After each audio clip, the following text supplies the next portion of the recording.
better she's not here. Yeah. We can start, okay? Good. Good. And so we will not have a video, right? No. No. Okay. Rumi? It's okay. Hello, everybody. It's my pleasure to introduce you the third lecture of our specialty, design of porcelain and glass in National Academy of Arts, Sofia. So today I would like to introduce two very interesting and amazing artists who want to share a very interesting project. So this is Professor Inguna Audere. She's active artist from over 25 years. She's currently a professor in the Department of Glass and Art Academy of Latvia and Riga, where she started her career from over 20 years. So she's a professional artist who actually created the idea for IRMA glass and few other interesting projects which Майкъл Роджърс today will introduce to you. So actually she's also a curator right now of International Biennale of Glass and Ceramic in Bornholm, Denmark, right? That's correct. Yeah. So, and this is Майкъл Роджърс. Unfortunately, Inguna today will not join us. She has some problems, but yes, she gave the information, and Майкъл will share. So Майкъл Роджърс is a professor in Rochester Institute of Technology and Artistic Society. So he was director of two big organizations, Berlin Glass and IRMA Collaborative in Latvia. Right now, Michael is a guest professor in the same academy where Inguna teaches, in Latvia. And he has a very rich experience with the education program in Japan, China. But originally, Michael is from New York, close to Corning, I think, Michael? Very close to Corning, yes. Very close to Corning, where is the biggest museum of glass in the world, Corning Museum of Glass. So better he will explain their ideas, because I think they are very interesting. So, Michael, hello, thank you. Yes. You accept our invitation. Thank you very much, Elzar. It's a pleasure to talk to you all, and I'll be very pleased when I catch up with the technology. It would be so wonderful to see you all. Actually, it'd be great I prefer to see you all in person. But I will do my best here. I wanted to put today's talk within the context of IRMA Collaborative. And this is a creative entity, a nonprofit organization that Inguna and I started about a year ago. And it was based on our, having actually both individual careers as independent artists. And yet we, over the past, 5-6 years or more, we were progressively doing more creative projects, but we didn't quite know how to contextualize it. And I think many of you know that in dance or in music, collaboration is quite common, but in the visual arts, it's less so. And we found it that we were, people didn't quite know what to think when we'd be at a symposium and we'd work together. They didn't know whose work it was or what was going on. So we created this entity, and we have a studio and gallery here in Riga right now. And we have projects that are educational, creative, and curatorial. And I want to start out with a project that we've been working on for 2 years. And Inguna and I have been curators for this Voice of Glass Collaborative. The Voice of Glass exhibition, this is actually the third one. There have been 2 others over the years here in Riga, but this is the first time that we asked international artists from around the world that we respect for their individual work, but we asked them to do something very different. And that is to form a creative collaborative group and make work that is hopefully new and that extends one's creative reach beyond what they could do as an individual. And so we have artists from several different countries. I'll introduce you to their work. And they had formed groups with, cross-disciplinary artists and people involved in the sciences and all various kinds of people involved in choir and music and performance.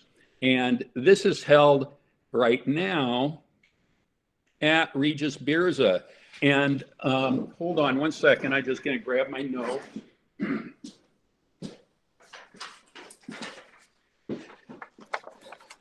Regis Birza, we've actually been thinking how wonderful it would be to have an exhibition here. And it's kind of the origin of this idea, and the support from it comes from, I was on the board of Northlands Creative in Scotland, and Karen Phillips there, the director, had created this entity called Creating a Sustainable Glass Network Europe. And there's several projects going on related to that, and this is one of them.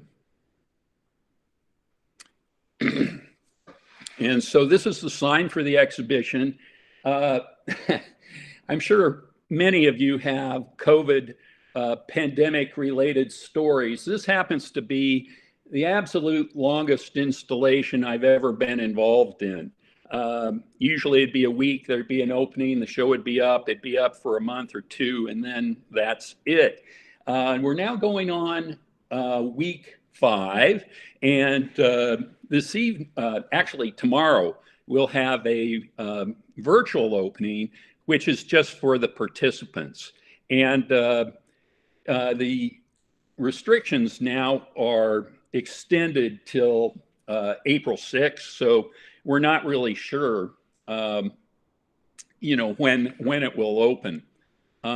This is just, of course, you can't read it, but it's artist statements of the participants.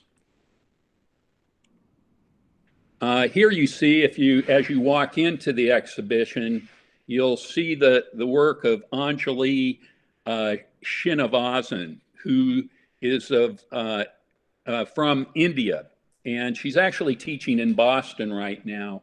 But her work deals with this idea of recognizing and actually trying to preserve a traditional kind of glass culture in India, which is disappearing. And she wants to bring attention to that.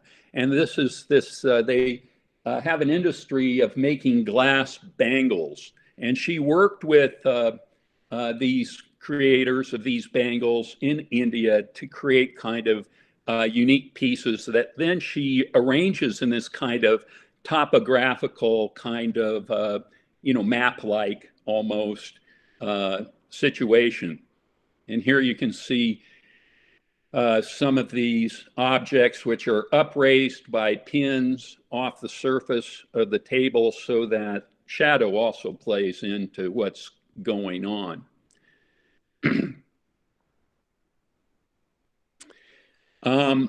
Behind Anjali's work, you have Maria Maimets and Reit Lomas from Estonia.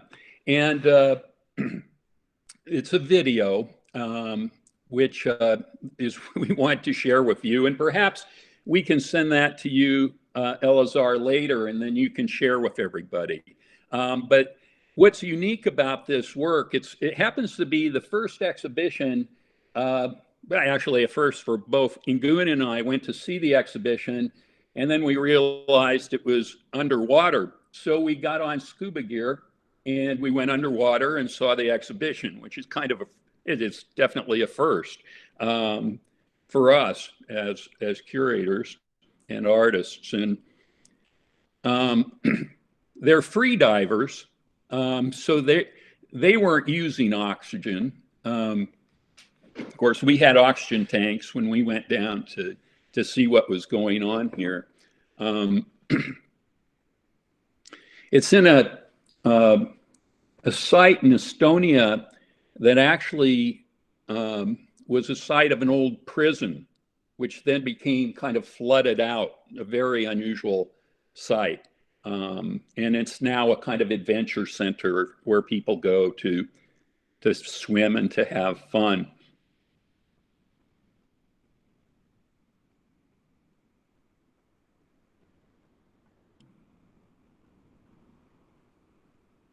The images are really quite outstanding.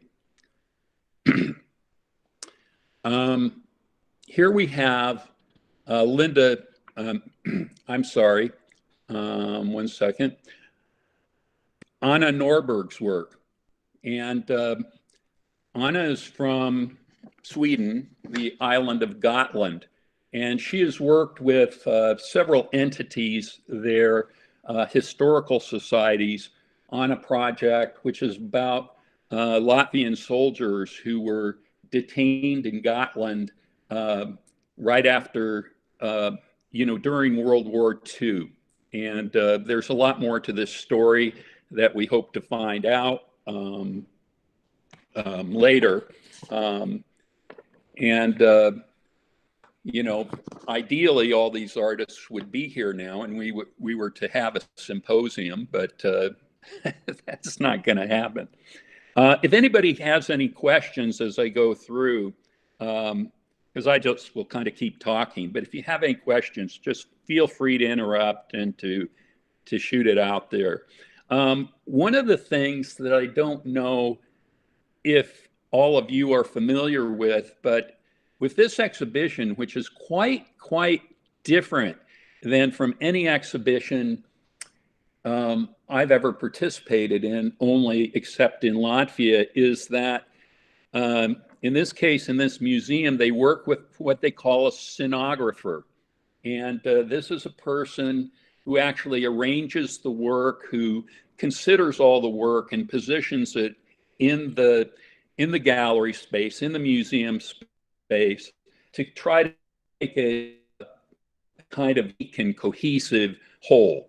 And what I'm really pleased with what the scenographer did was that he kept these windows open and kind of moved away from the kind of white cubes that are so common in these spaces. I've been coming to Riga for about a little over 20 years now, even before they joined the European Union. And it's the first time I've seen an exhibition in Regis Birza that was so open like this and had these magnificent windows open and let the light into the museum space. This is a really fascinating work by Boyu Yoon, and he refers to it as an illusionistic, self-reflective work which offers a fragmented view of the body, exploring the difference between what is real, what is perception, how one views their inner self in comparison to one's public persona. So the video is of him moving about in this mirrored armor set, and then what you see in the box is a kind of is the helmet part of it. He teaches that. He's from South Korea, but he is teaching with Jack Wax at Virginia Commonwealth University in the United States. This happens to be the collaboration between Inguna Audere, myself, and fashion design and textiles professor Mata Binde. And we worked with Mata to design and create these jackets. We kind of told her what we wanted, and then we gave her the creative license to create these jackets. And what we did, we had the advantage of being quite familiar with the space. And what you're seeing is it's hard to see because of all the glass reflections, but it basically mirrors the pattern that's on the floor of the museum. And then we just upraised it and made a glass floor that has the same kind of triangular and square panels, shapes that are on the actual floor itself in a kind of marble.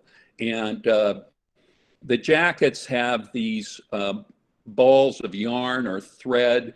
The title of the piece is Conversation, and almost all our work that's collaborative basically starts from us having conversations. And there's glass boats on these panels, and we kind of think about it a bit metaphorically in terms of like lines of thought or vessels for ideas and sending messages, these kinds of things.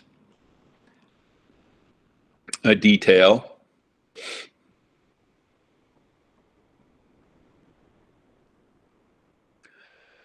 This is the work of a young Latvian artist, Carlis Boguslavs, and he's very actively into skateboarding. And I was lucky enough, I'm actually not teaching at the Academy now. I was a little over a year ago.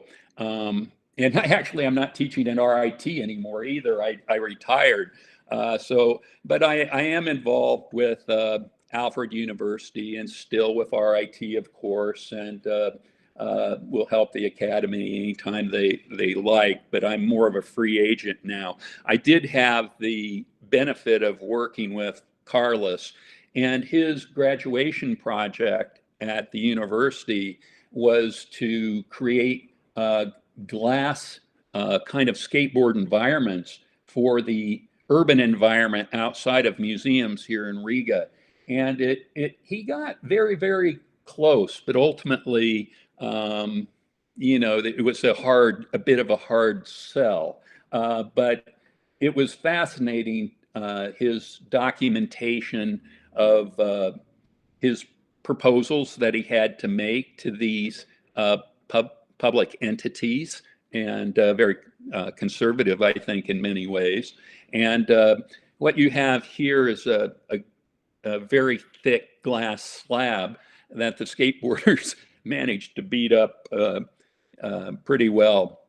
Here you can see some of the images involved using this glass.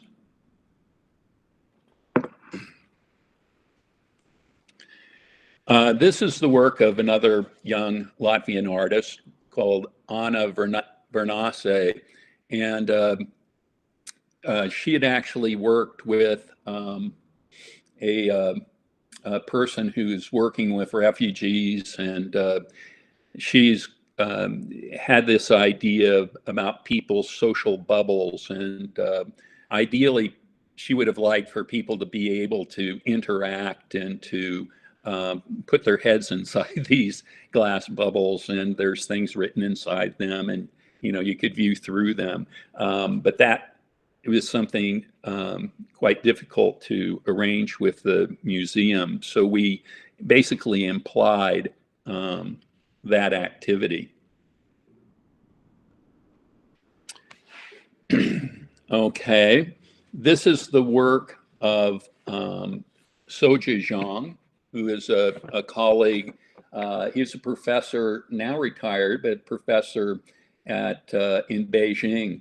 And now he's quite involved with the Shanghai Institute of Visual Art. And Soja and I have worked on several different projects. And we basically connected him with Ernest Vietings here in Latvia. And so they worked on this collaborative idea of Soja. It's in China, you have these old buildings and neighborhoods that are being decimated. They're just being cleared out, large sections, and just flattened, and then brand new high rises built. And he feels that in a way, his he returns to his hometown, which he kind of refers to as his spiritual center, and there's nothing left of it. It's totally disappeared, and he feels like this kind of past has been and culture is being somehow sort of erased. So there's a kind of form of lamentation here that's going on. This is Rui Sasaki's work. She's Japanese. She's working with luminescent glass, and her collaboration is with the actual people coming into the exhibition. Before you walk into this darkened room, you push this button, and it will, there's a light that you don't very much see, but then it will illuminate the disc, and it'll slowly get brighter. And when you turn it off, it becomes dull again. So you can see the difference between the duller version, which would be on the left, and the brighter one on the right.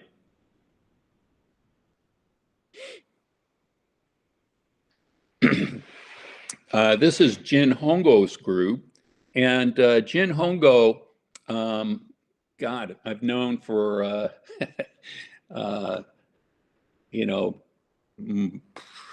almost 30 years now. My first teaching job was in Japan, and I taught there for 11 years, and I was very close with the professors at the Toyama Glass Art Institute, which is on the Japanese seaside, and I was teaching at a national university near Nagoya called Aichi University of Education. And Jin Hongo had made these incredible glass bottles. There's QR codes inside the bottles that people can click on, and then it will take them to various places. This is Suma. She's a Japanese performance artist, and on March 22nd, I think she's going to do some kind of performance there that we're looking forward to it. They've been working, she's also been working with somebody who's Japanese, but lives in Riga and is very involved with the kind of choirs here, a professional singer.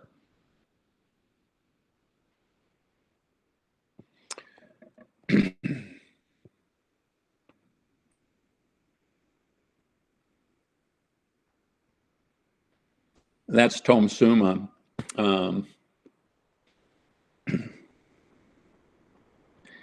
And next, so that basically is the exhibition. Hopefully we can keep you updated with a little bit more information on that once the exhibition hopefully is able to open. The museum said that they are committed to, once it's able to open, to keeping it open for the public for a while. But all this is really up in the air. depending upon when these restrictions are loosened, so that people can actually enter the building. And so that's made us kind of scramble in terms of trying to document it in terms of video and otherwise, and through writing and through the Regis Beerza website and slowly our own. Of course, all that with quite a small budget now at this point. So drinks a little water here. Next is the IRMA Collaborative educational projects, which are what we call the impetus course. Impetus is a great word. I think that before you make art, before you do anything creative or do anything at all, you really need the impetus. That is, whatever reason, internal, external, or otherwise, that makes you get out of bed in the morning, that leads you to do anything. And so it's kind of the beginning of a creative idea. And it started out with a course at the Latvian Art Academy, which had participants from around Europe, students. And the idea was to combine painting, sculpture, and performance. Inguna has a background in performance. She's actually been a member of a traditional Latvian dance troupe from the age of 16 until just a year ago. I mean, they haven't been able to get together to dance recently because of course, the pandemic. When I was teaching at the Academy, Inguna actually invited me to join this group, which I did, and actually danced in concert 3 times, which my friends who know me well would kind of think that would be the least likely thing that Michael Roджърs would ever do. But I saw it as an opportunity to really, I saw it as an inroad to the Latvian culture. And I'm also trying to study the language. And so this was, it's just an experience that I looked forward to. And I also have begun in my own personal work doing progressively more what I call performative sketches or performative actions. And so here's just a few images. This was a 3-day course. And so students, we basically demonstrated and participated in this, and then asked the students to develop their own ideas. We did this also in Lithuania at Vilnius Art Academy. And though so close, is quite interesting, the different cultures and art schools, and to just see how differently the students responded to this idea. This is actually at the Osaka University of Art, where when I was teaching at RIT, I took a sabbatical and I went back to Japan, which I dearly love, and I taught for a year at this at Osaka Art University, where Hiroshi Yamano teaches, and what we had the students do was spend a day in the hot shop making blown glass and hot worked glass instruments for writing or for painting. And they're quite familiar with this sumie brush painting. And so we thought that this might, it's kind of a creative mess. But on the right, you can see they had a lot of fun. I don't know if you can, it's a little hard to see, but above the kind of abstract drawing, you can see the glass instruments that were used for painting that are hanging above it. And so it's usually what we try to do is to create a kind of group performative action with participants faculty and students all working from the same kind of level, democratic playing ground of kind of just starting out. And then the end result is actually kind of artifacts that are then presented as kind of installations. So it's, and then we also had a chance, it's actually 4-week-long course at the Shanghai Institute of Visual Art, which is just an unbelievably large campus. And they had taken this traditional Chinese tea house and had moved it from the countryside onto campus. And we loved that space. So we actually got permission to work there. And it seems hilarious now because we were told that fashion design was going to be a part of this workshop. And so we thought, okay, we're mostly working with glass, but we should think of something that they might be able to relate to. When we got there, we were working just with glass students, but strangely enough, glass there is under their program in glass is under the umbrella of fashion design. So maybe they just didn't know where to put glass. But anyway, we brought these jackets and we kind of played around with them for the first time. And then we allowed the students to use these jackets and kind of develop their own narratives and their own scenarios. And then we had them make instruments for painting again. They don't have hot glass there. So we had them make instruments out of plate glass. And it's quite dramatic. You can see on the right where the second floor, they draped the paper down from the top down to the center of these tables. And I remember when we were there, I don't think anybody had ever done this before. You can see what a formal arrangement this table is. And Inguna and I got up on the table and we're walking around and we're playing around with these jackets. And it really surprised them a little bit, but they really were quite fearless and kind of taking control of that space and doing some pretty interesting things. Here are some of the objects that they made. And then lastly, we have what we call our creative projects. And these are our own collaborations and sometimes collaborations with other people and sometimes individual work that we kind of respond visually to each other, almost like a conversation. So a little hard to tell what this is, but this was actually the first time we had really started a work that was based on conversation.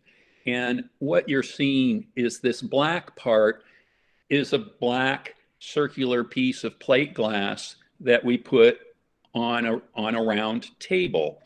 And we had holes drilled in there that we started to put candles in, and we were playing around with just filming our hands going back and forth and playing with the candles. And we noticed how kind of interesting the light reflections were off this piece of black glass. And it was just sort of a playing around and creative beginning, but this top part of the image is actually what we adopted as the image for IRMA Collaborative for like business cards and sign outside our studio and that.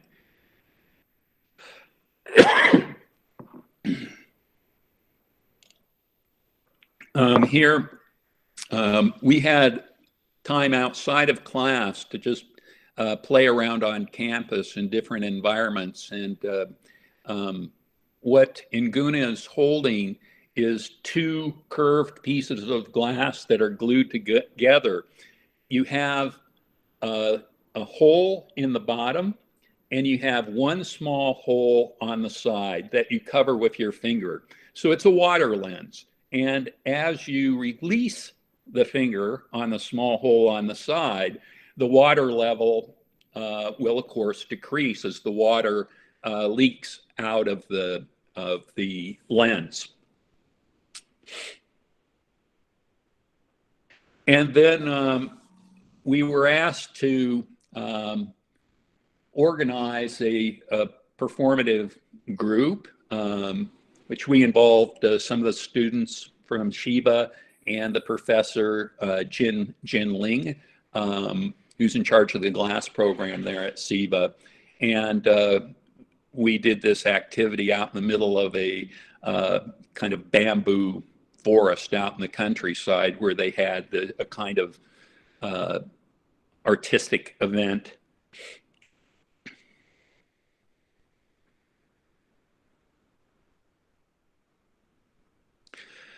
This is, you can see below on the right-hand side, it's outside and in back of the buildings of Northland's Creative in a small town called Leicester in Scotland.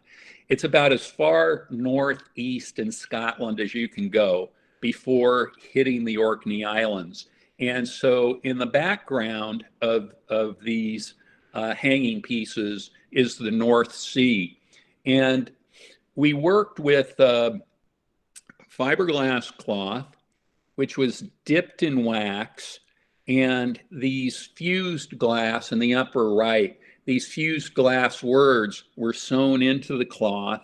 And we used a poem by a Scottish poet, Norman MacCaig, called The Blue Jar. And we really meant it as a kind of tribute to the people of Scotland. It's kind of rough living up there, I think, in many ways, just due to the extremities of the weather. And what we did was it took quite the engineering superstructure, because you can imagine if this cloth dipped in wax and the glass sewn to it is quite heavy. And then we set everything on fire. And so the wax, I don't know if you know, if you set the wax cloth on fire and you throw water on it, it kind of explodes into flame.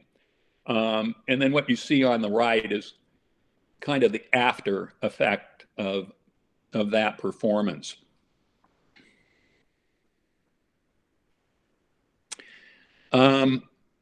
This is called A Dance in Lviv, and we were at the International Blown Glass Symposium in Ukraine, in Lviv, and when the furnace wasn't being used for blowing, we set plate glass down, and we had laminated or glued 180 grinding pads, industrial diamond grinding pads. We laminated those to the bottom of the shoes so that when we moved around, it would create marks on the glass. Of course, the floor was uneven, so the glass was cracking. Later, we rubbed paint into the scratches.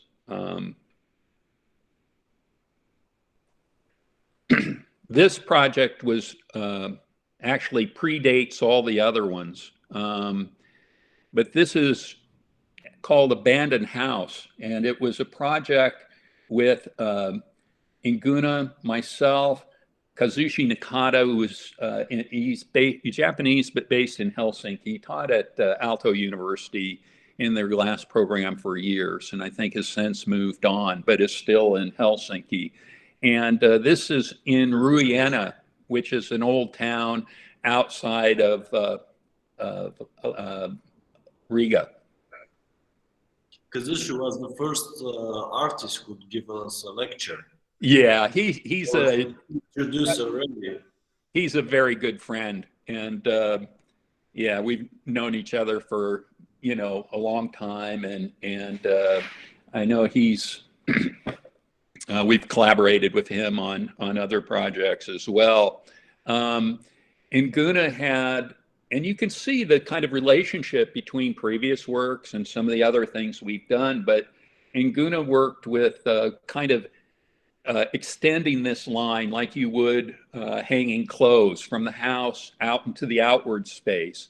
And then she was dipping things in wax and lighting them on fire.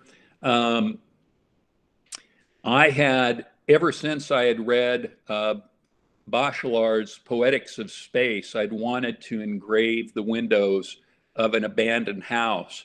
And actually I think I had mentioned that to Inguna once. And then, I don't know, if half a year later, Inguna says, I have an abandoned house. So anyway, I was writing in Latvian because I was aware that people from the countryside would be walking by this house. And the English would be, kind of, well, no one could read it, and I didn't want to be obscure, and basically it was just about, the plant life and kind of the nature in that general area. And then I also engraved images of flowers and bees and various things on the windows. So that was my part. Kazushi was actually painting, if we go back here again, he was painting everything white. And he would have painted over the windows white too if I would have let him. But of course I wanted to engrave those. So, but he got about this far. And Imants Kikolos is a photographer we were working with as well. And he had us up at like 3 a.m. With lights on huge poles to kind of illuminate this. So, he could get this specific kind of effect. And he was playing around with a pinhole camera and imagery as well. Actually, if you wanted to know more about this project, you could just, it's the website. We have a website for this project called abandonedhouse.lv. These are, kind of prototypes that we ended up just kind of playing around with. They're gloves. The fingers are cut off, and PVC plastic pipe is fitted into them. There's, at the bottom, is a little wick. So you can fill these with ink and then draw with them. And so last year when I was here, we played around just with videotaping this kind of performative action. Here's this dance in Lviv again. But with that kind of interest in dance, I started to look into kind of the roots of choreography and dance notation. So you can see on the right-hand side, these kind of early, like 17th century drawings of dance notation that I think are just fascinating. And that kind of was the kind of beginning of the idea to, how to, kind of write with your feet while dancing, in a sense.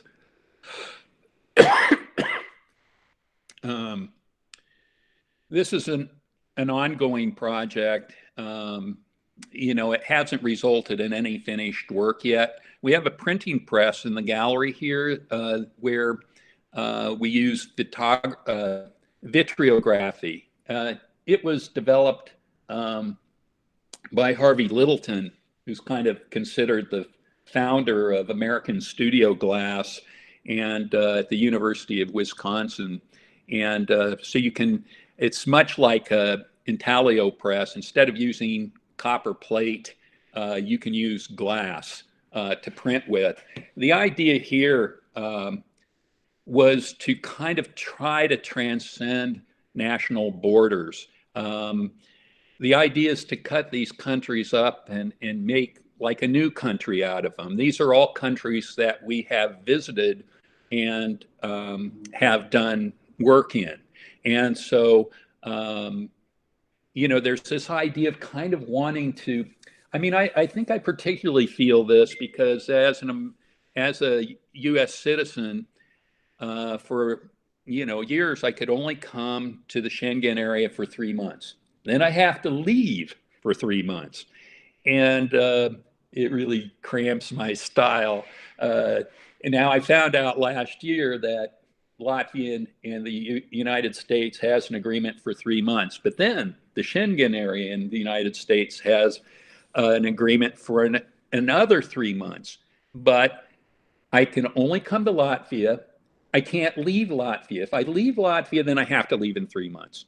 If I don't leave Latvia and I stay in Latvia, I can stay another 3 months in Latvia, but I still can't leave Latvia, which is also, you know, a bit of a problem.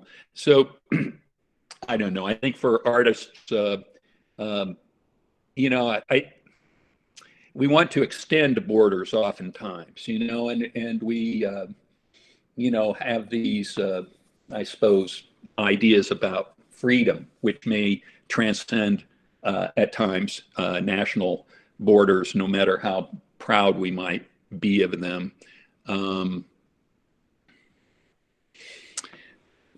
And we're getting towards the end here, but this would be an example of Inguna working here in Latvia.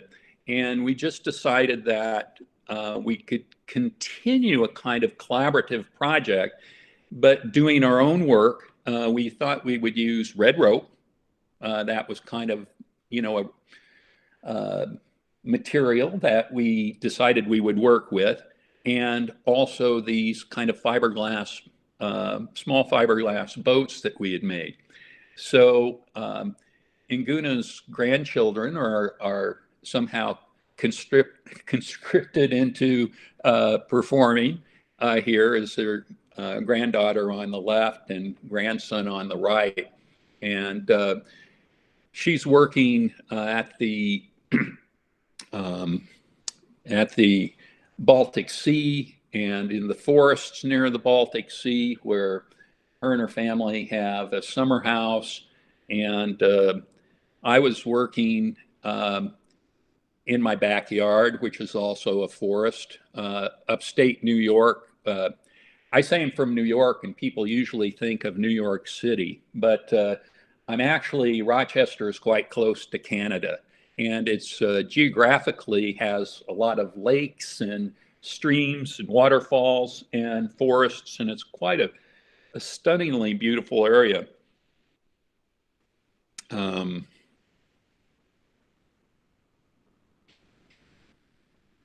This is also just in a field in the backyard of clover and flowers. 1 second. Okay, this is one of Inguna's, you know, works by the seaside, Baltic seaside. And we just kind of sent these images back and forth. You know, we're very good friends. We oftentimes don't necessarily have a lot to say to each other, you know. So we communicate kind of in a visual way. And I'll end the talk here with this Inguna's image, which is called Secrets. And as I understand it, Latvian children have this game where they take small objects that are important to them, and then they bury them with the idea that they would find them later. She said that oftentimes they would just forget. But she was playing around with that idea. So anyway, that's all I really have for you today. If you want to find out more, we tend to update the IRMA Collaborative Facebook page more than probably Instagram, but we're on Instagram as IRMA Collaborative, and we have a website that tends to get its attention kind of last.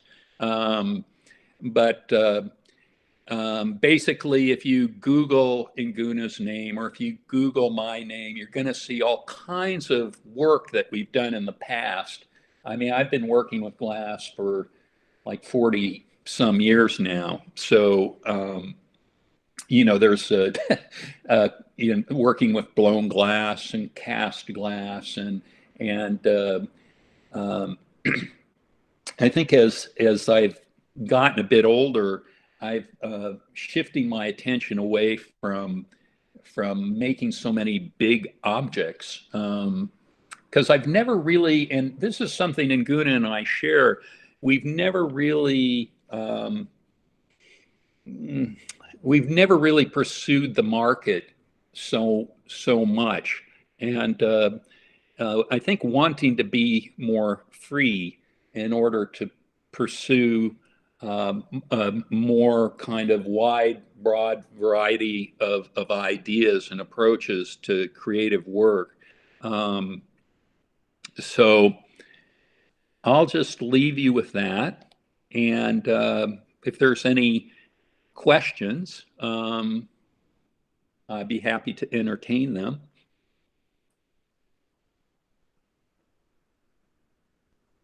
Hello?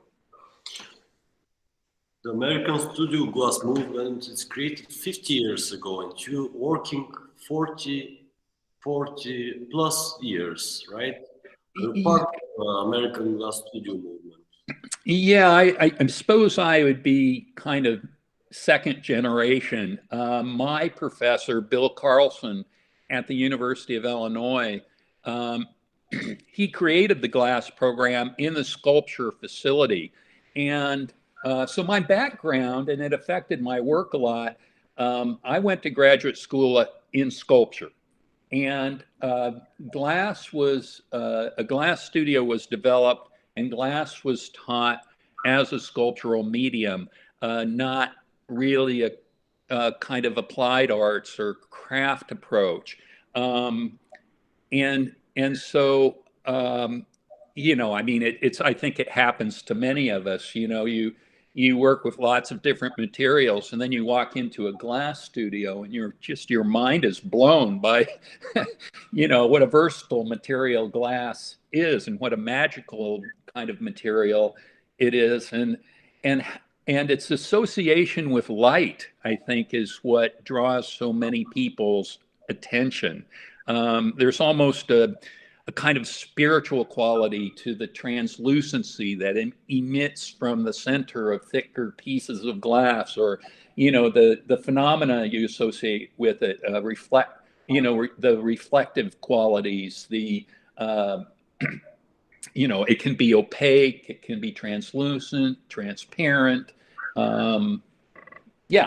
So all of the specific glass material,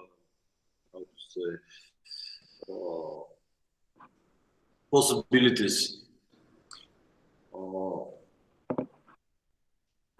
Michael, you said that there are so many artists who joined in the IRMA Collaborative.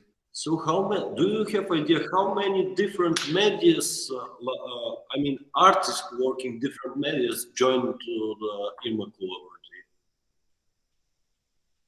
Well, the IRMA Collaborative is basically, it's as an organization, it's quite small. There's basically Inguna and I, and it's project based. So basically, depending on the project or the situation, we basically invite people into the group, and it becomes an IRMA Collaborative project, which the idea is to question single authorship. Not that that's bad, but there's only so far you can reach on your own.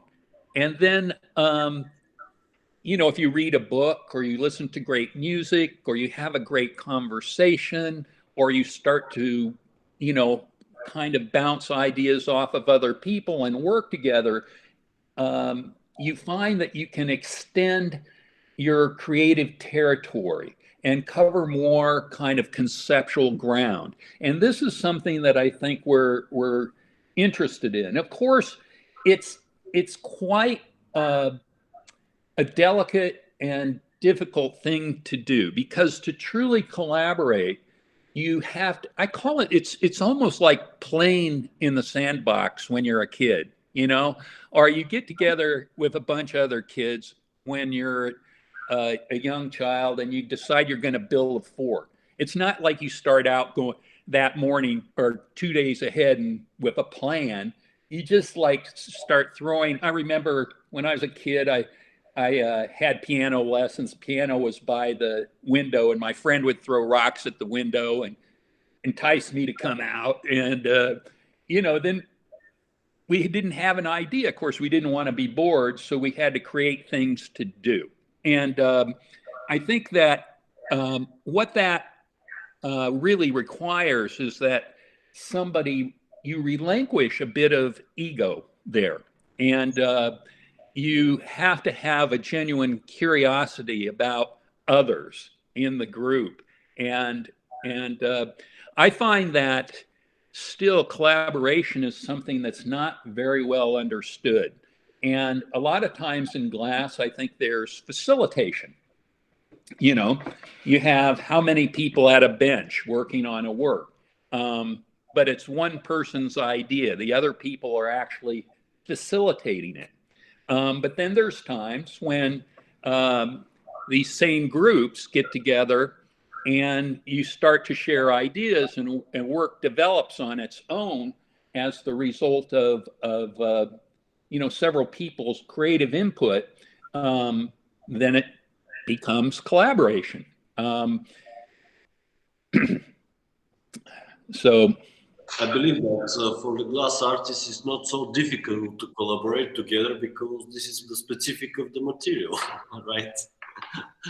Well, this is, I would say that actually I feel that it's quite rare. I think that people work together in groups, but it's more like you have a creative single person at the bench, the gaffer, who is the creative director in a sense.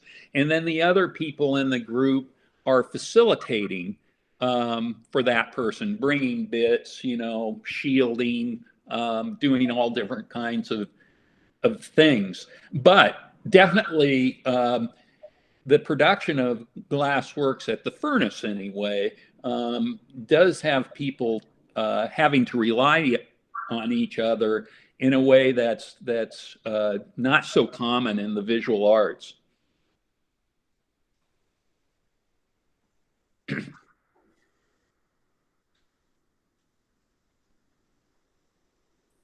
So how you find the financial support for your ideas and for your projects? Well, and where's the motivation behind? Also, it's very important to say. What's that? Motivation behind. Yeah. Well, the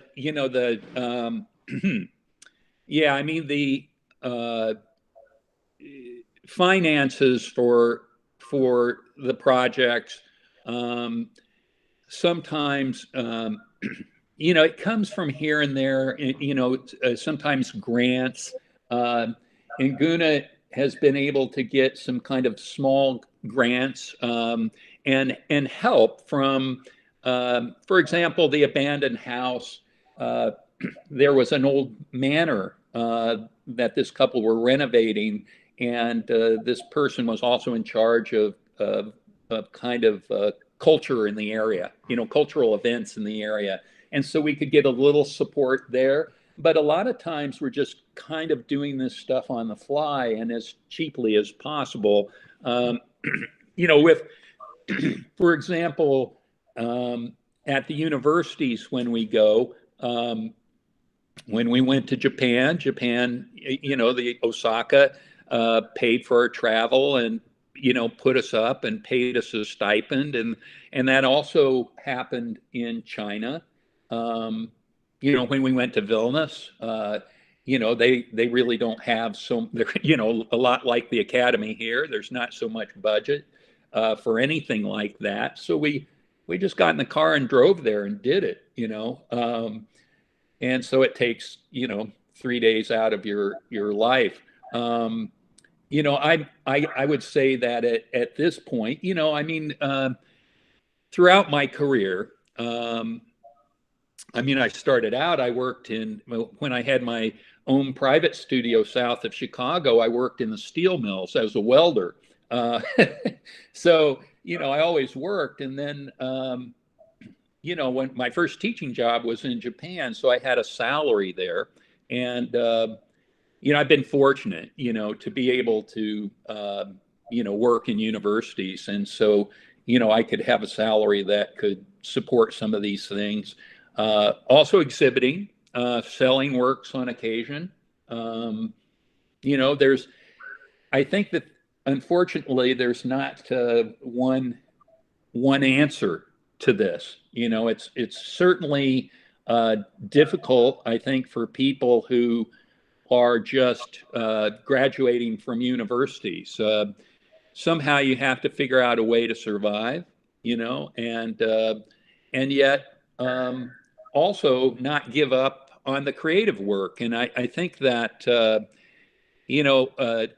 one currency is passion. If you're really passionate about doing something, if you really want to do it, then you tend to not give up on it. So, it's doing is the same. Yeah, a little bit here and there. I would say that I also from kind of from teaching workshops, these kinds of things. It seems like I've always been able to get a little bit of money. We have the Fulbright grant had gotten me to Portugal. And then once I was in Portugal, I'm on the research kind of group of the VCART program, a science and glass program at the New University of Lisbon, where Richard Meitner from Amsterdam is a visiting professor, and Robert Wiley is the professor there. And so I work with them, and I could get a grant to go there, and then they took care of me while I was there. I have to say, I've not become a rich man being an artist. That's for sure. Michael, you're rich according to me, but in another way. Oh, thank you. Thanks. But I've always been very, very interested. I come from a very small Midwestern town in central Illinois, and you can drive 7 hours in any direction, and all you're going to see is corn and bean fields. And it's just extreme flat. And coming from such a small town, I'd always the reason I got involved in art is because I wanted to travel. And I would have got involved in linguistics and language, but my ability is so poor. I'd thought it was impossible for me to learn another language, but I could learn enough Japanese to get by, and ended up teaching in Japanese after a few years. And I can learn, I'm just slow at it. But I really wanted to travel. And when I went to college, I figured visual art is an international language, and that would be the way I would see the world. And that's been my motivation. Everybody has to have some kind of motivation. For some people, they're quite happy to, some artists, I think of artists who go to some remote area and they just like to be by themselves and paint or work. And I think that's great. For me, I love meeting people. I love meeting people from different cultures. I somehow, art has been this international language that has enabled me to travel. And so that's where kind of currency for me is time and freedom to move about in the world. And I've just been fortunate enough to have enough people interested in my work that I've been invited places. So I think that I would encourage certainly younger artists to really concentrate on the art, and everything will kind of pan out and work out eventually, I think. And enter competitions, like Corning's New Glass Review and this Bornholm glass contacts, competition. There's several, and don't give up. Again, I have to laugh because Corning New Glass Review, Elazar, I'd entered 17 years in a row and got rejected each time. And finally I got in, and then I was invited to jury it. But the irony is I was teaching in Japan. I was giving my students assignments, and they were getting into New Glass Review with these assignments before I got in, which I loved. I just but that really I remembered my Japanese students, they always thought something was happening more somewhere else, it's all happening in Tokyo or at Toyama, I said, no, or it's things are better elsewhere. And I said, no, you guys are really doing great. You just got to get out there. And I remember with the Glass Art Society had an international student exhibition, and I could arrange for my students to exhibit, and they won first and second place that first year. And I think the second year they won like second place. So, it's just important to believe in your own capabilities and, do your best, but you got to get out there. It's not going to come to you. You have to be proactive and look for these competitions and exhibitions where important people are curating them. And then people start to eventually take notice.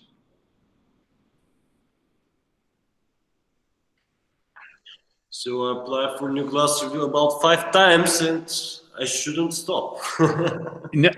I tell you, if you stop before 17, if you beat my record of 17 rejections in a row, I'll be impressed.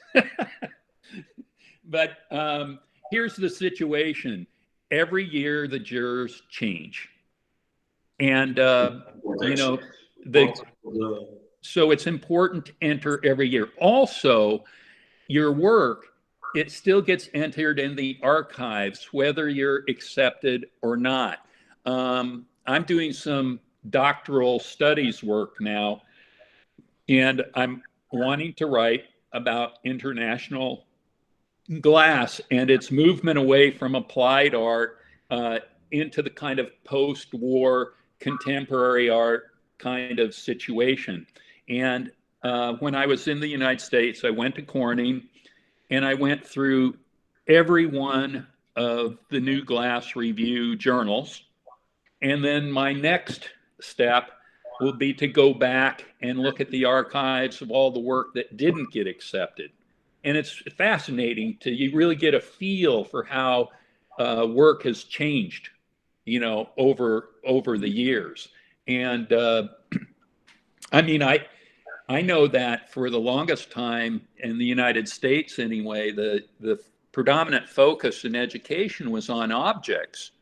And now it's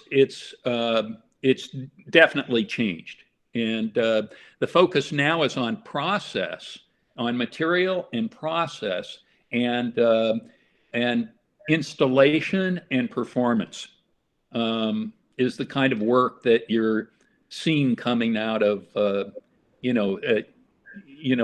institutions. I'm not saying it's good or bad. It's just, it's the character of the field is changing. And I think it's because glass has been going through this transition of slowly being assimilated into the larger fine art, contemporary art kind of field. Glass is kind of a separate group, had developed, I think, because, it was somehow, even though it's an ancient material, it was being rediscovered in terms of people working at smaller furnaces and glass factories. While glass factories were closing, smaller studios were popping up, at least all over the United States, Japan, and Australia. I think because of how much knowledge is needed to work with the material and understand the material. For example, when I was studying, it was a very kind of Northern European glass blowing that I learned because Joe Philip Myers, who is based in Denmark but teaching in Central Illinois, he was a good friend of Bill Carlson's, my instructor, and I think Bill learned a lot about glass blowing from him. So we worked with massive amounts of thick glass, and now towards the end of my career, I'd have sophomores and juniors coming into the program with this incredible skill of Italian glass blowing, which used to be just a handful of people could do it. Now it's quite common. So now that the technical kind of understanding of the material is so developed, I think that the focus is shifting on the content of the work itself, and it's just no longer seen as such a craft material. I mean, it was this way with iron early on. At one time in sculpture, the only thing appropriate for making sculpture with was bronze and marble, and I remember that Picasso was working with Julio Gonzalez, who is a Mexican sculptor who was using welding and metal. And, after Picasso and Julio Gonzalez, then you have like Mark DeServio, you have David Smith, you have Richard Serra, Anthony Caro. And then all of a sudden, iron was no longer this industrial, material. It was accepted and assimilated into the larger fine art context. And I think that's what's happening with glass now. And you can see evidence of that in like these shows, Glass Stress, that Barango and Murano is putting on. And I think this exhibition at Regis Birza that we put together is kind of evidence of that as well. It's no longer just glass, but kind of glass within, glass in relationship to other materials as well. And video is so, it's almost, if you're curating, it's almost hard to find some making objects sometimes. Everybody wants to send videos. Anyway, it's things, they keep changing. And, I think that glass remains somehow really fresh and new. And there's still so much that has not been done, with the material, that there's so much room, I think, for practitioners, continuing. You said about Barango Studio. Have you tried to collaborate with Barango Studio, because they are collaborating in contemporary glass also in different way, but yeah. Yeah, I think that I've visited there, and I wanted to see what was going on. I think that actually 10 years ago, Glass Stress was at Regis Beerza, and the director here at Regis Beerza, she believes that our exhibition is very different than his exhibitions. And I think the difference is that what Barango does, that's kind of interesting, is he almost predominantly across the board, he finds blue chip contemporary artists, well-known artists like Ai Weiwei, the most famous contemporary artists, and then he invites them to the studio, and then his craftsmen at his furnaces will facilitate the work of these artists. And then he's of course very interested in sales, and he will take this work to, say, this fine arts exhibition in I think it's in Miami, in Florida, and he's doing that now. Excuse me. But what we're doing is we were inviting, I think the difference is we were inviting people who have, who maybe for years were considered glass artists, right? They have a deep, deep knowledge of the material, but the work that they're creating has definitely, you wouldn't associate it with applied arts at all. And so, and then the emphasis on the collaborative aspect of things and involving people from other disciplines, really makes it quite a very different kind of contemporary art event. But I think what Barango has done has been fantastic, and these glass stress shows and places like Pilchuck. Pilchuck has invited on a much smaller scale, but every year they invite one or two contemporary artists, and then they have masters there who facilitate these people's work. And over time, Barango's been around for a long time now, actually, and he's really introduced a whole, kind of culture of contemporary artists and people who appreciate contemporary arts to glass as a material for contemporary art. Not that contemporary art is better than applied art or craft-based work. It's just a different approach. I think that, in the United States anyway, craft is really, it's still, of course, used. It's still practiced. It's just, it used to be the craft field was this incredible field in and of itself. And what's happened is design has kind of taken over in a sense and has kind of swallowed up the applied arts. And so now you have design and you have, for example, at RIT where I taught, I was teaching at the School for American Crafts. And, that school basically doesn't exist anymore, only in name only. What's happened is these independent programs of ceramics, metals, furniture design, or wood and glass have all joined the fine arts, umbrella at the university. And this kind of consolidation, whether good or bad, has been happening all over the world. Yeah.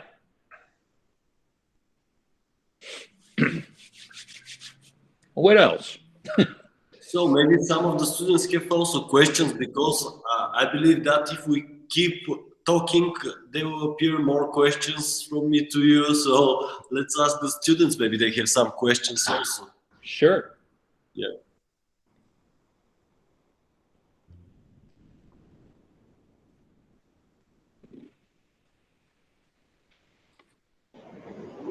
Hi, I have one question. Yes. It was really interesting. Nice to meet you, Thank you. Michael Roджърс. I'm Carrie. I'm not a student. I was a student in porcelain glass. But could you please tell me more about your way of creation? How did you get your ideas? Yeah, good question. I would say that if you look at my personal work, there is almost always, there's this attempt to make a narrative and kind of a poetic narrative. And I think that one of the things I found out over time and is that I'm not a linear thinker. And I used to worry about it because, you know, at school and university, you are rewarded for linear thinking. And the way I learn is, and actually, when I really started to feel better about the way I think, I used to think there was something wrong with me, but I was reading the poetry of Pablo Neruda and Borges, and you know, I just really it was amazing to me. I mean, it's constellations of thoughts, you know, and you know, this it's almost like a dot to dot drawing, you know, and it's like you know, you connect these dots of these stars and then it makes a picture of Orion the Hunter or something like that. You know, it's so I would find that I really, I mean, I feel like in my life, if I could just make my life a good story, that's what I'm really interested in. I really like stories, and I've always attempted to make some kind of narrative, but it's not a linear narrative. But I found out through reading poetry that the way I work visually is in a very poetic sense. So you take, also I love to read, you know, literature as well. James Joyce Finnegan's Wake is unbelievable. It's not that you read it to understand it, but his playfulness and creativeness with the language is just unbelievable. He would take words like, instead of America, he would call it Armorica. Okay, then you have this association of armor, of military, and you know, you take words and join them together. So if you take like three very different words, blood, red, rain, something like that, it's neither blood nor red nor rain. It's become something more than the sum total of its parts. And I became interested in something that I would call visual resonance.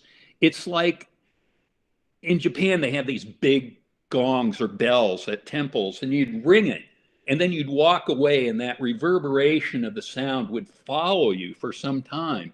And I found that, you know, I'd be driving along the road, and you just notice something. A particular image jumps out from a sign, and then you forget about it. But then 2 weeks later, it comes back.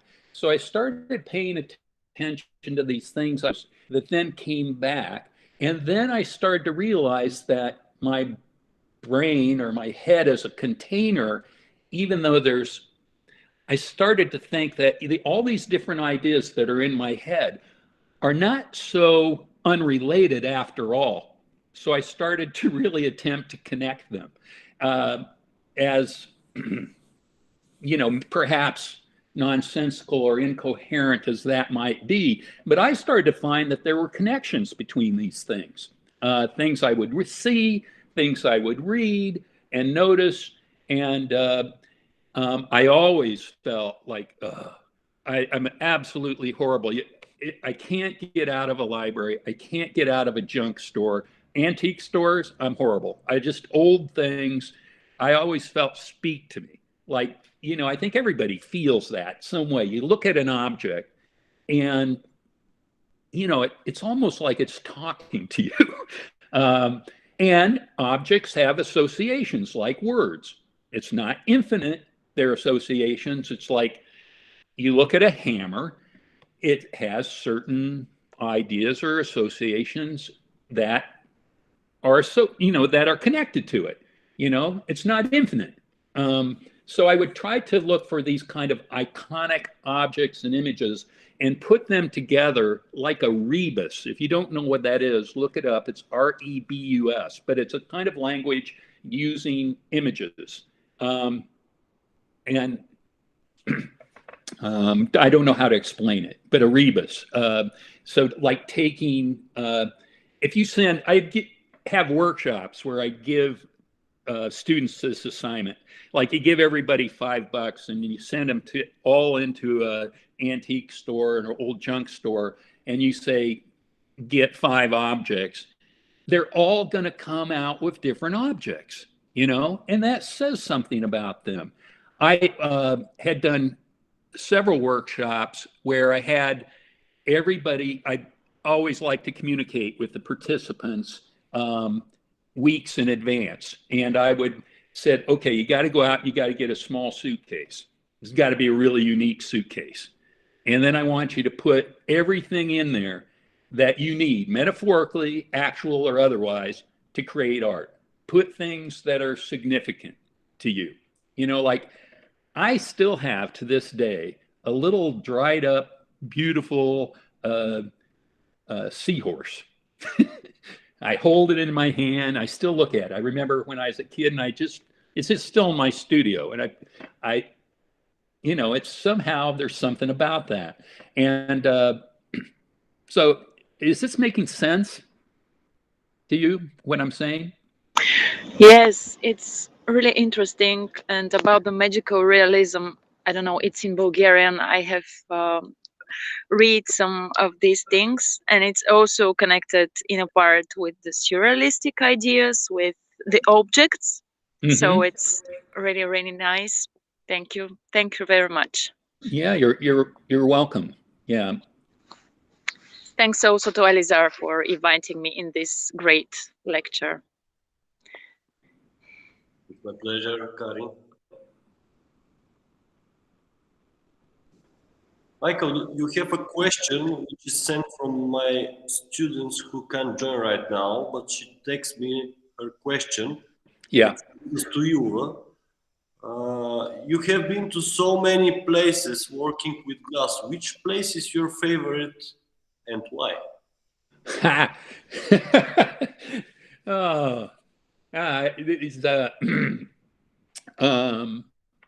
You know, I am probably, you could define me as a hopeless romantic. When I went to Japan, it was a 3-year contract. I was there 11 years, and I was almost considering living there my whole life. I absolutely fell in love with Japan, Japanese culture. And, you know, I find this like happening with me often. And, you know, it was interesting, you know, when I went to a symposium many, many years ago, I was in Japan at the time, and I went with a group of I was helping Takako Sano lead a group of Japanese people to this symposium in Lviv in Ukraine.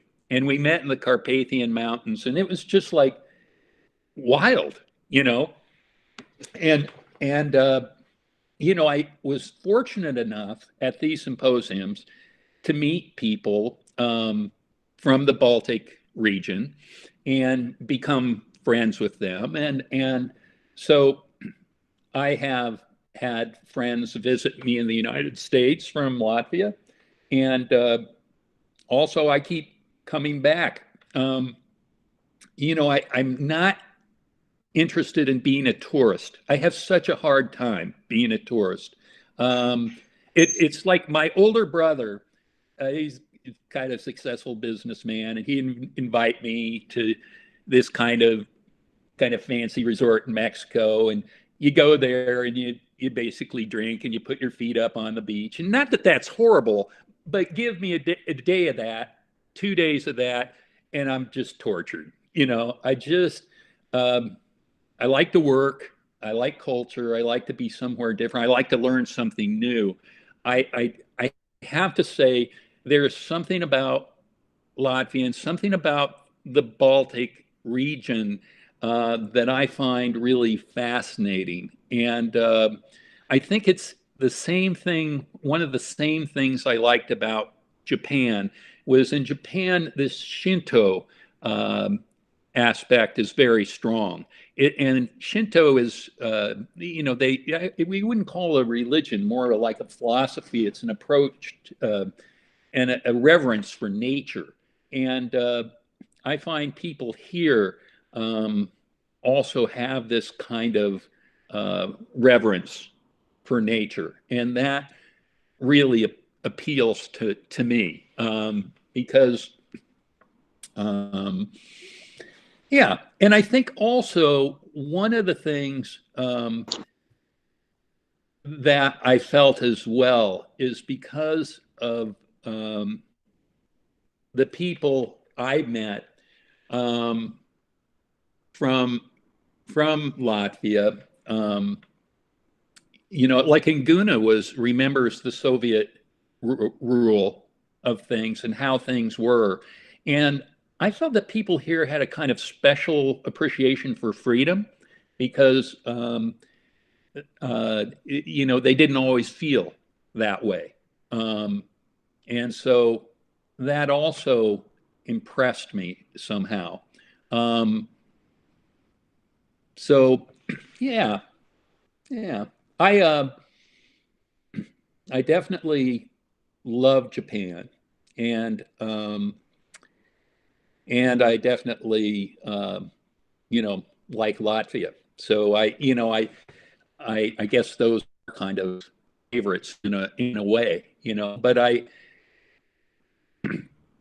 always gone where I've been invited, and I kind of, I have to say, one of the great things that helps you out as an artist is every good thing that's happened to me has evolved from friendships. And that's no lie. It's just if you like people and you develop these friendships, then, things kind of work out organically. So might I love someplace else better? Perhaps. And there's still a few places I'd like to go. But we'll see in time. But for now, I'm really interested in, I'm so slow with the language in that, but I'm really having fun to learn a language is really, it's a different way of thinking. And that's something that I really appreciate as well. I guess as an artist, somehow being outside, a little bit outside your comfort zone, being somewhere that's a little unfamiliar, there's something magical about that. You have to be a little bit more aware, and that's something that I suppose I really appreciate about, traveling, but I'm not sure I'd call myself a traveler. I've traveled a lot, but I really like going someplace and then coming back and staying, So, basically the last 2 years, I've been 5 months out of the year in Latvia. And another place I'm quite interested in is Portugal, though. So if any of us can ever travel again, I'll be going back there. But yeah, that's my answer.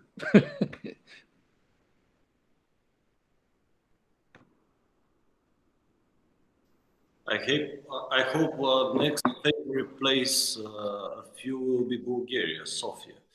Now, our academy. Yeah, I'd love to come. So we have another question, which is in the YouTube. So just a second. What do you dedicate to us to keeping in mind that each one of us wants to be an artist in the field? I'm sorry, one more time? So what do you want to dedicate to us to keeping in mind that each one of us want to be an artist in the field? Yeah, I think that, it's so important to do what you love to do. And it doesn't, like, I've worked come from a poor family. I've worked in a chemical insecticide factory. I've worked as a welder in these steel mills and these factories. And, it's somehow, it's good to make time, to do something that you really love. And it's a worthy goal anyway, to really attempt to do that. We have to survive, but,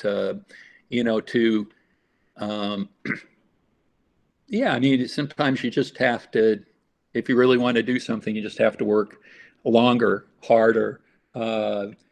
But it's important that you enjoy it. If you enjoy it, then it's not really work, is it? That's I think, just life can be difficult, trying to get money and survive, just survive is not such an easy task. I totally get that. It's just important,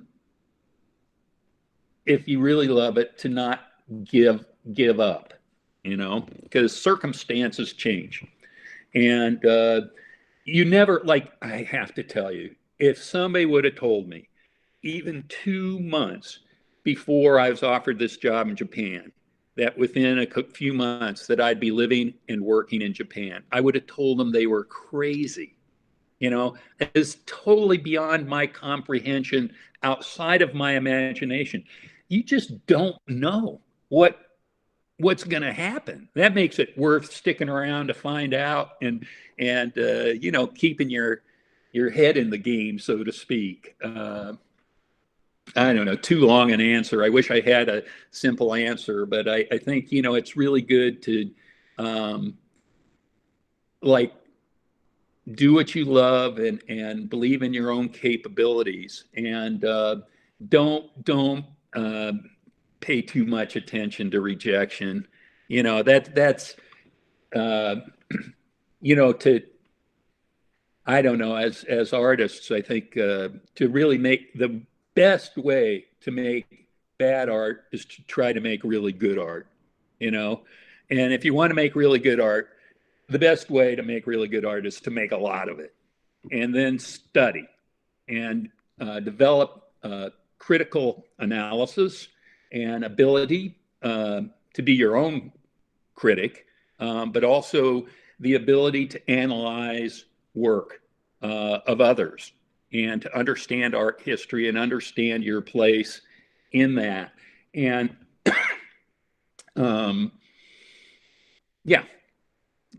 that too long of an answer, but I think that somehow I think it's important. It's also important to grab hold of the wheel. Okay, if you don't decide what you want to do, it's gonna be your mother, your father, your girlfriend, your wife, your husband, your priest. Your teacher, somebody's gonna tell you what to do. I've found that amazing, that there's never a lack of people who have all these great ideas about what you should do with your life. Don't listen to them. Don't listen to them, but do what you want to do, right? Do what you really want to do. You may not, it may take time to get there, right? You may be able to do a little bit of what you want to do right now, But I've had people tell me, when I first started teaching in Japan, I had this established, considered one of the founding people of studio glass in Japan tell me, oh, you'll never be able to do anything at Aichi. It's a government university. You might as well give up now. And I almost should have thanked him, because it kind of pissed me off. It really was like somebody throwing down the gauntlet and slapping your face. I thought, okay, well, we'll see about that, So it's, I remember that I had, this guy I worked with, a quite famous artist in the States. I was broke. He wasn't paying me, and I couldn't afford to keep working for him. He was on the East Coast. I had finally gotten a job at the Rhode Island School of Design as a technical assistant. And I had the job for a week. I was about 1.5 years in debt. I had the job for a week. The university went on strike for a year. That's when I moved back to Chicago and got a job as a welder in the steel mills. And at night I came home and I put the lights of my truck on this old barn. I tore it down, and then I slowly, had built my glass studio. And after 2 years, I quit and kind of did my own thing, which I was pretty rotten at making money. But I was really trying hard to make art. And making that art led to the teaching job, So if I would have been successful at making money, I'd probably be making kind of similar objects and selling them at art fairs. And, we all see this work that doesn't change very much. And one work looks like another work. It's almost like people are plagiarizing their own work. I question about how much that's really about creativity, and think it has more to do with the market. And I understand that, that selling work is great, but selling work does not make it good work, So anyway, it's I'm kind of rambling here, but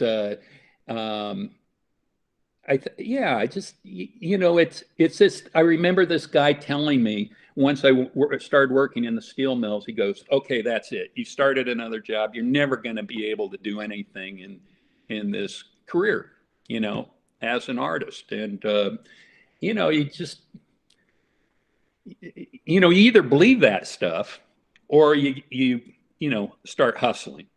You get to work. And so, it's it's not easy, but it's if you really enjoy it, it's worth it, because I think the life of an artist is unlike any other life of any creative person. It's a wonderful gift, I think, to have. That's why we call it Voice of Glass, these exhibitions, is because really what you're making with your work, this is your voice, this is your spirit, this is, your soul, in a sense, is what goes into this work. And that's an incredibly, beautiful thing.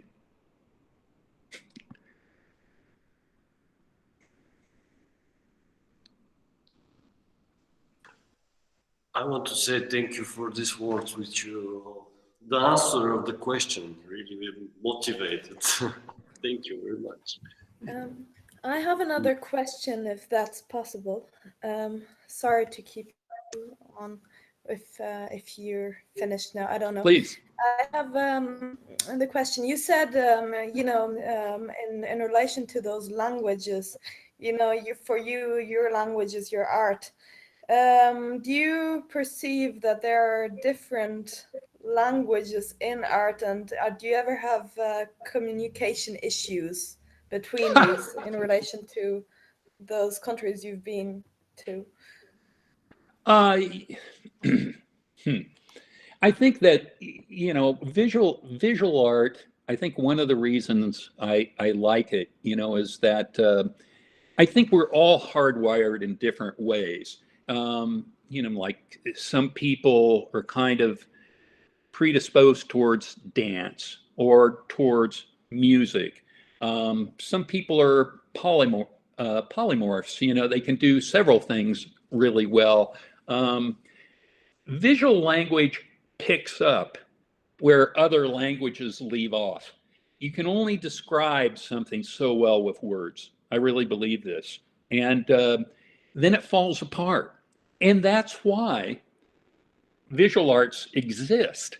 And so, you know, I think that as a teacher over the years, what I ran into this every semester, every year. I'm dealing with sometimes 30 students, and mostly I was working with the master students. So, you know, there'd be like 12 or 15 of them. And you would, in a day, you have to meet this person. You have to somehow kind of try to get inside their head and try to understand them through their artwork. So the artwork, no matter where you're at or what country, is as different as the individuals you will meet themselves.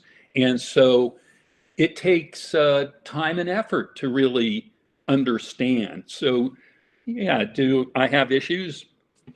Understand some people's visual art? Yes. I haven't found that, you know, I mean, it's interesting. I would say that maybe more pertaining to your question, I haven't, in different countries, I don't see a kind of national or cultural kind of difference that I find so impossible to understand. You know, like human beings kind of have the same kind of hopes and desires and needs, and I think that kind of transcends kind of certain kind of cultural and national kinds of things. One of the things I found interesting, though, connected to, it's very ironic, is I'm in Japan, and as American, I'm making work that's very different than Japanese. And I so want to be able to speak visually through my artwork to the Japanese people. And I finally got to a point where I created some work that I felt really did that. And it touched upon certain kind of cultural elements that, of course, would not be so well understood in the United States. Now, I finally got to this point. Where was this work first exhibited? In the United States. And so it was out of place again. I mean, I finally got to a place where I was kind of in place, speaking through my work to the Japanese public, I felt. And then I moved back to the United States, and this work, you know, didn't kind of feel right, you know.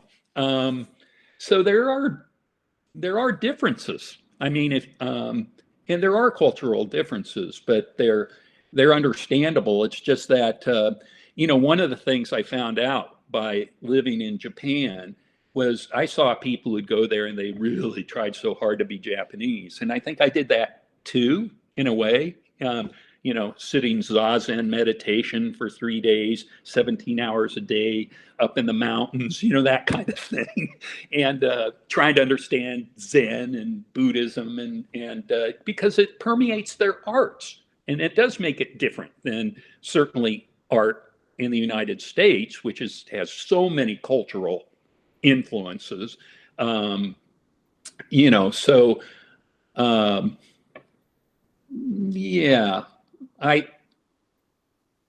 don't know if that comes close to answering your question or It not. does. Yes, thank you very, very much. That was very interesting.